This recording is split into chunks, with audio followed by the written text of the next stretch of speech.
takes place on the 10th of Feb. Live on BBC Television. Now, just over a year ago, Jack Savoretti came close to quitting music altogether because he'd become disillusioned with the industry, but he's back, and his third album is Before the Storm. He's been on a UK tour. He's recorded a song with Sienna Miller, performed with Jules Holland at the Royal Albert Hall, and made an appearance with the boss, Bruce Springsteen. And he joins us in the studio now. Very good morning to you. Good morning. I'm going to talk to you about all of those experiences in just a moment. First, let's have a little listen to how you sound. Here we go. I'm sick and tired of getting older. I keep getting lost trying to find my way. Looking for love at every corner. Nobody knows, nobody cares whether you live or love in vain. Nobody knows, nobody cares from where you came. Life's little game.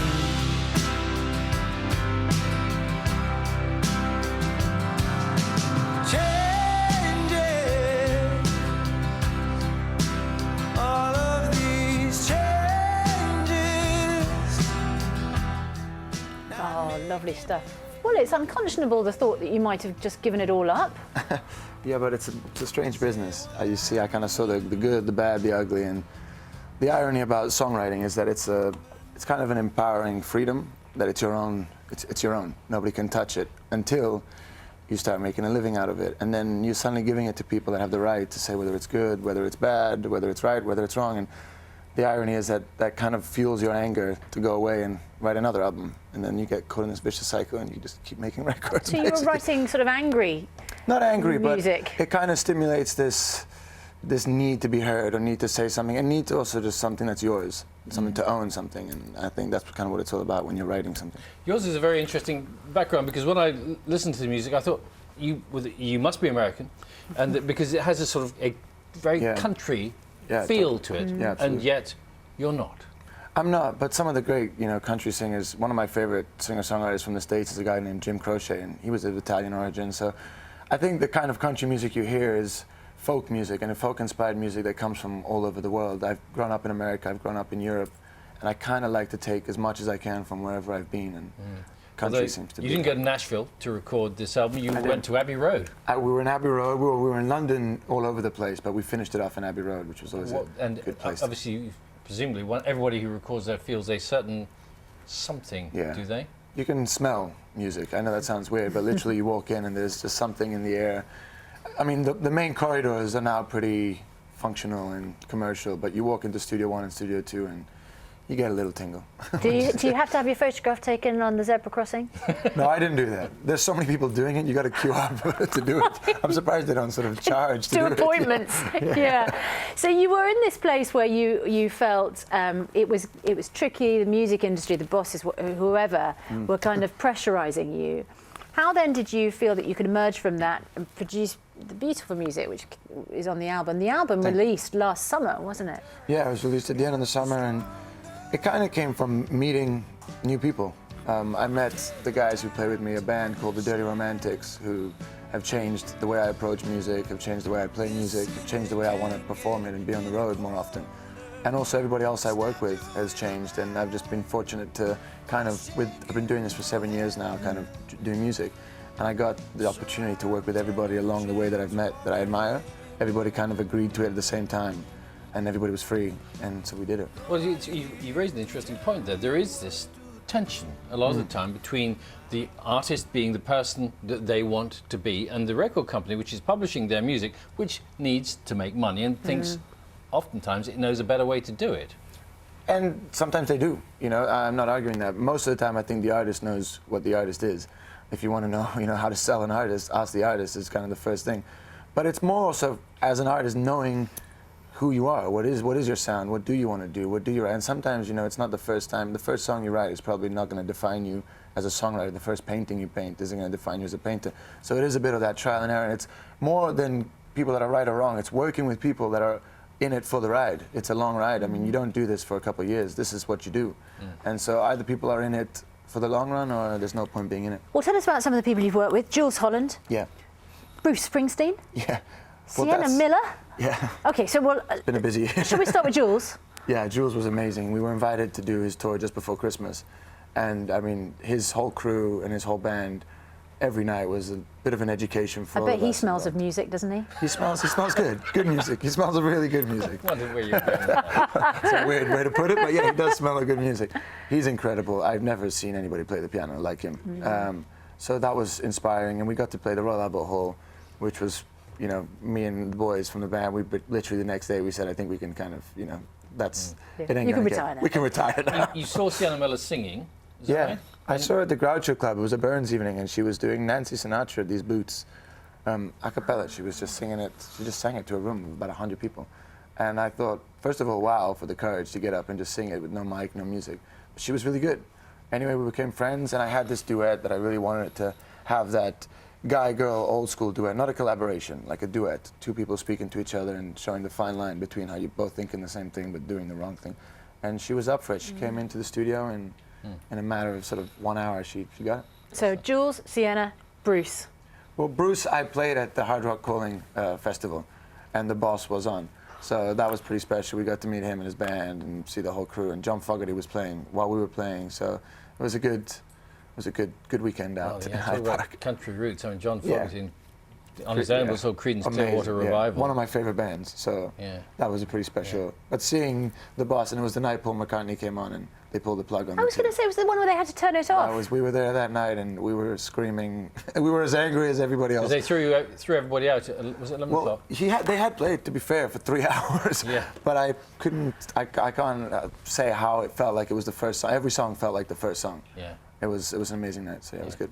Good place to learn. Jack, thanks very much. Well, you we're for not having putting the plug on you yet because you're performing live for us at the end of the programme. we are, yeah. So we'll look forward to that. Thank Jack Savoretti's new album, Before the Storm, is out at the moment. And what are you going to be playing? We're going to be playing a new single, which is called Not Worthy. Not Lovely.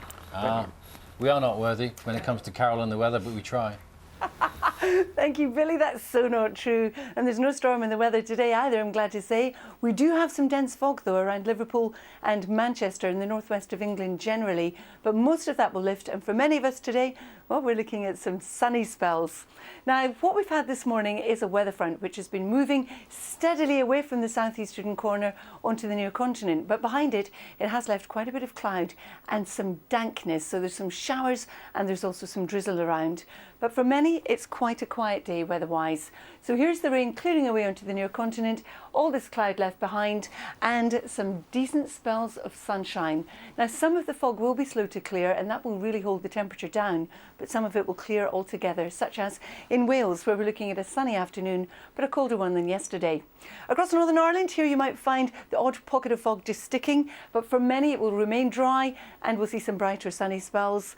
The rain that we currently have across the Northern Isles easing, and the winds easing as well, and for much of Scotland it's going to be dry and sunny, but where we've currently got some fog across the northwest of England and the borders, some of that could stick.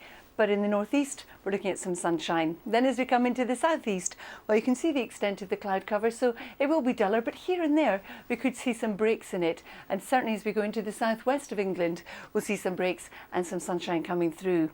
Now, through the rest of the afternoon and into the evening and overnight, once again, under the clear skies, the temperature will plummet and we're looking at a widespread frost. We're also looking at some patchy fog forming. Now, there'll be more cloud in the south, so that will help maintain the temperature level.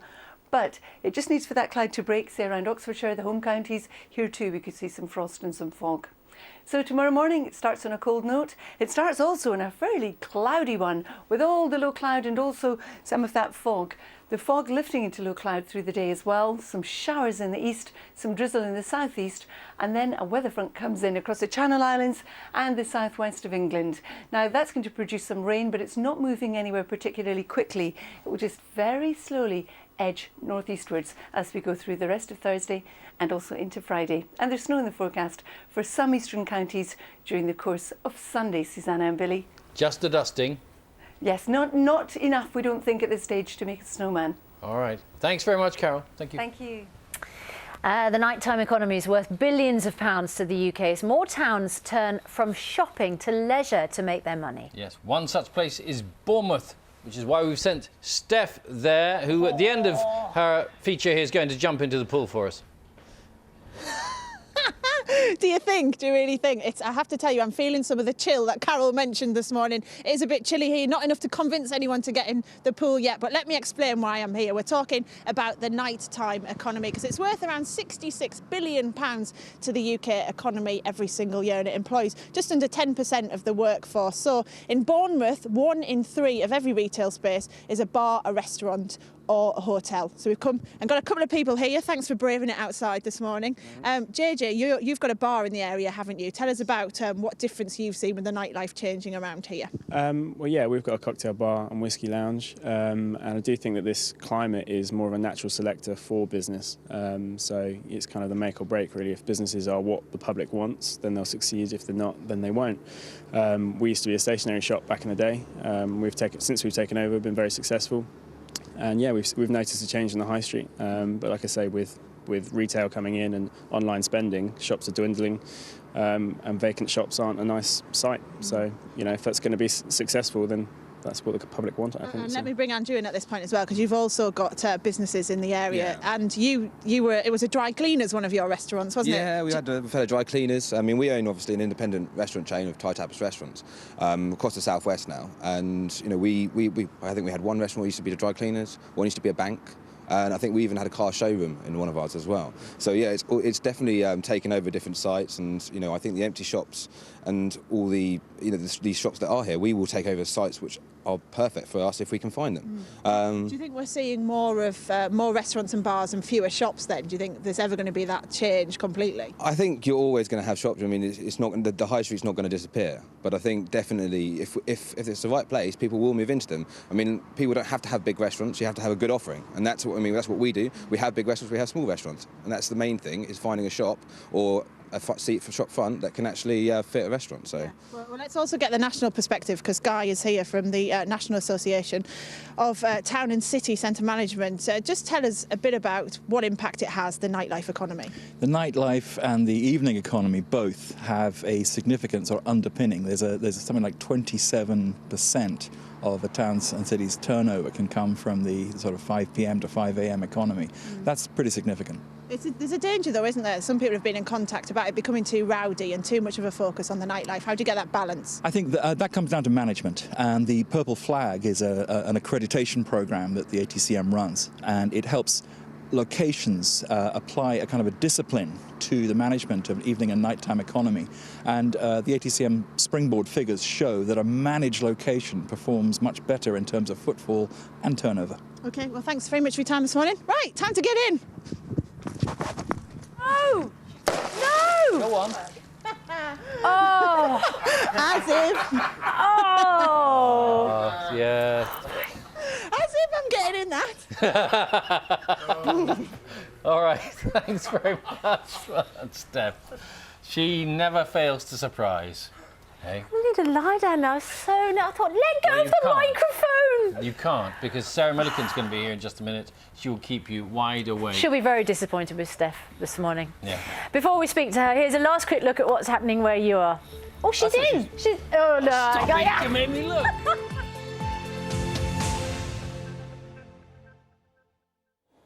Good morning from BBC London News. I'm Alex Bushell. Authorities in London are warning there will be a huge shortfall for providing adult social care over the next 5 years. London councils claim budget cuts along with increased demand for spending will lead to a £900 million gap by 2018. The Department of Health has, though, promised an additional £300 million to be spent across the country over the next 2 years. A retired businessman from Kent who admitted supplying batteries for missiles to Iran is to be sentenced in Texas later today. Christopher Tappin, who's from Orpington, changed his plea to guilty in November last year as part of a deal with prosecutors. He's expected to be given a sentence of 2 years and 9 months in prison, with much of it likely to be served here in Britain. Let's take a last look at the travel then. On the trains, there are possible delays of 20 minutes on South Eastern into Charing Cross. That's because of signalling problems between Rochester and Strood. On Southern services, delays too into London Bridge. That's because of power problems near Wivelsfield. Onto the roads, this is Twickenham. Hospital Bridge Road is closed northbound from the Hospital Bridge roundabout to Powder Mill Lane. And finally, the M3 northbound. One lane is closed after a crash at junction 2 for the M25. Queues back to junction 3 for Bagshot. Quick look at the weather then. The rain will clear with a few brighter spells later this afternoon. It will stay mostly cloudy though, with a top temperature of 9 degrees Celsius. Still mild though. Well, that's it from me. Do join me again at 1:30 for the main London stories. Until then, goodbye.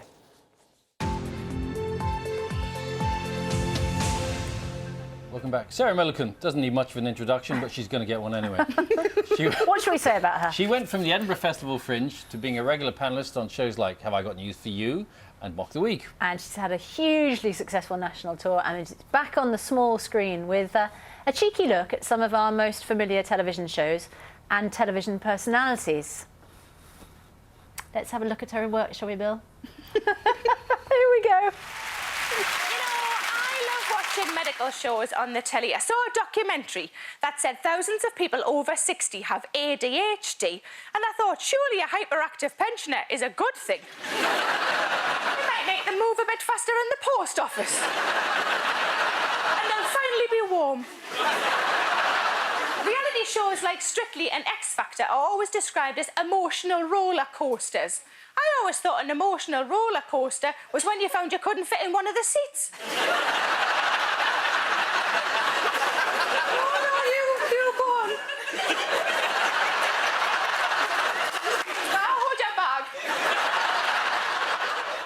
And Sarah joins us now. We're going to see the bit with Ewan a little bit later on. There are two bits, actually, as you well know. So it was lovely to see you. And you. I'm quite nervous because... You're nervous? Well, because I've had both of you on my show, and now it's my turn to be grilled. Feel vulnerable, as you said to me.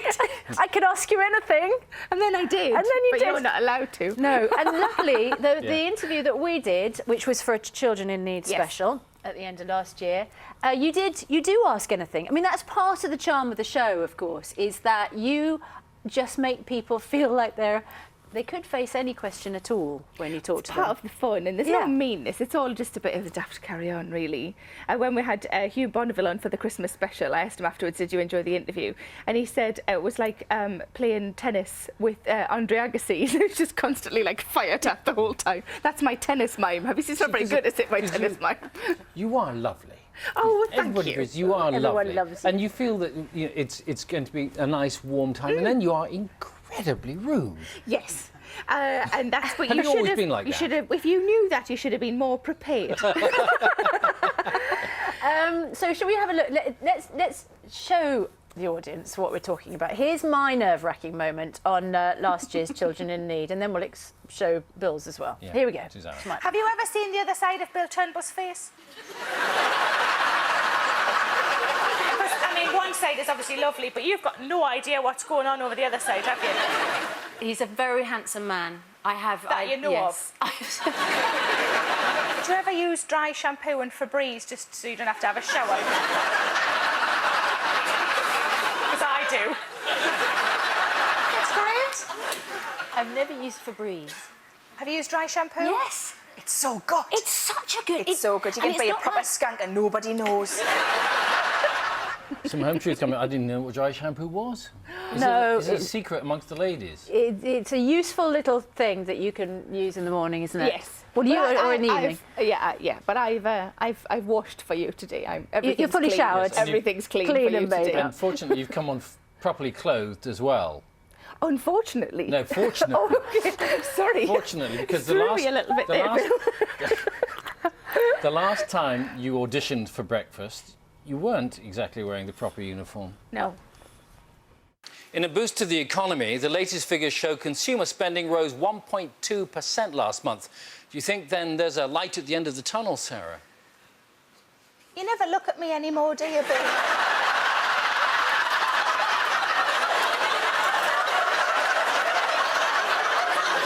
I don't know if you know this, but But you know nobody's watching at this time in the morning, don't you? Like, they might have you on, but you'll just be on mute. You're just a clock to most people. Now Sad but you true, know. You were so good. You were so professional. You never flickered for a second. Yeah. And now you know how I feel, because it is a bit like we're just talking to one side of each other's faces the entire time. I feel for you. So you have got the show back. Yes, that's on Tuesday. It's on again. And who have you got? Oh, we've got amazing people. We've got Melanie C, Craig Howard. We've got Noel Edmonds at one point as well, who was so much fun. We've had a blast. We've had an absolute blast. Yeah. And your dad? Yes, my dad. Yeah, my dad. We had to get my dad because he said he had bought all of his shirts already, so we had to put them on. We weren't even sure if we were going to use them, but I've got my shirts. Okay, we'll use you. You've not been in the business that long, really, and it all stemmed from a personal misfortune, really, didn't it? Yeah, I got divorced. So it's quite nice that this is how it ended up. So is it really the case, if you hadn't got divorced, you wouldn't I wouldn't be here. No, I wouldn't. No. I think some people need to really hit rock bottom before they come back up again. And I think I would have just stayed on a steady middle sort of area. I don't know. I'd like to think it would have happened, but I don't think it would have done. I think I needed to... It galvanised you. Yeah, and also all of a sudden you don't have to compromise when you're on your own. You can just do whatever you like, and that's nice. Also, when people go through, really difficult experience, sometimes they want to try something new. You went to a class, didn't you, where you were sort of trying out... You hadn't planned to sort of become a comedian. No. It was really just it was mostly poets who wanted to become performance poets, and I just never stood in front of an audience since I was at school in the Nativity, so I thought, we'll give it a go, and it went really well, and that's what made me keep going back and back and back. It was a nice feeling. And it's you like being laughed at. You like the... Yeah, in a good way, though, Bill. Not like in the street, look at that. You like being laughed with. Yes. But there's a warmth, there's a sort of... It's kind of like an expression of love, isn't it? In a sense? Yeah, I think it is. And I think it was in the beginning, there was certainly therapy in the beginning when I was thinking, well, he doesn't love me anymore, but all of these people do. And it really helped. I'd recommend it to anybody. When your show goes out, I know when we did our show, and it was supposed to go out sort of after 10:15, I think, and eventually it went out even later than that. Yes, we got pushed back a little, didn't we? Because you can be so... You're very naughty and quite, it is. I was kind of biting my nails and nervous. Honestly, she was a nervous wreck. She really was. You hid it really well. Well, it's just because, firstly, there's the kind of, you're not sure what you're going to be asked. And then your questions can be quite rude. Yeah. How do you judge where it's okay to go?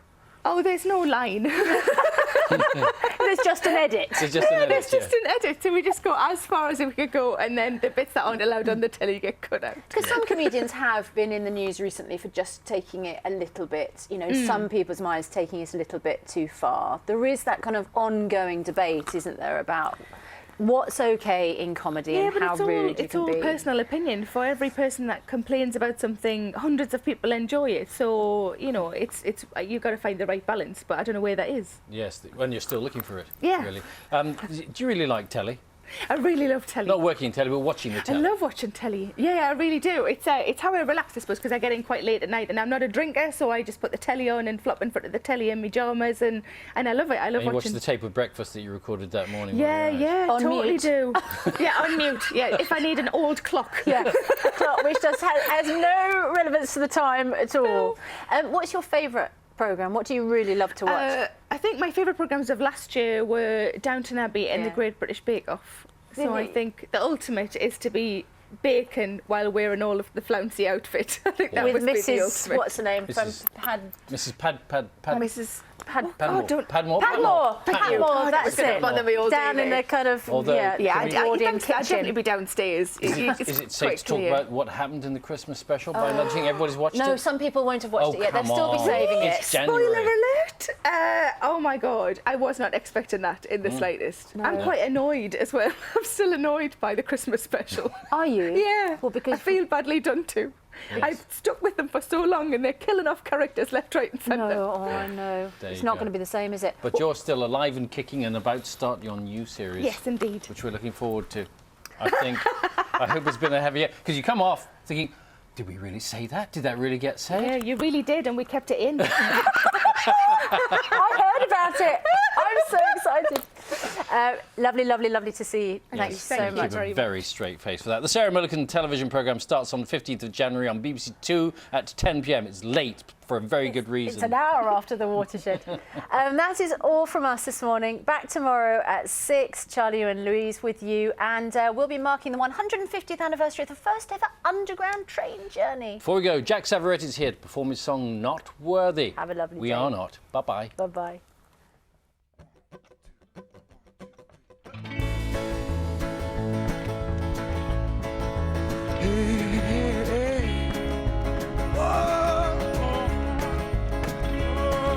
Rolling and rocking on a late night, trying to beat the devil at a fist fight, looking for a friend in a bottle of red, making up words that have never been said, waiting in line for the next line, making up a rhyme, but it don't rhyme. Baby, I'm a loser at this game. If you could see me now, you'd be ashamed of me. Oh, don't be ashamed of me, 'cause I'm not worthy, no, of your love. I'm barely keeping up. Feels like every single day, all I ever do is say I'm sorry. I guess that I'm not worthy of your love. How could you possibly love someone like me? Fool, I'll always be. I'm not worthy, no, of your love. I'm barely keeping on. Feels like every single day, all I ever do is say I'm sorry. I guess that I'm not worthy of your love. Hey.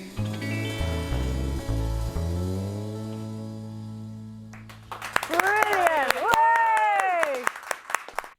Now, emigrating's usually a once-in-a-lifetime event, but not for today's family. Wanted Down Under next.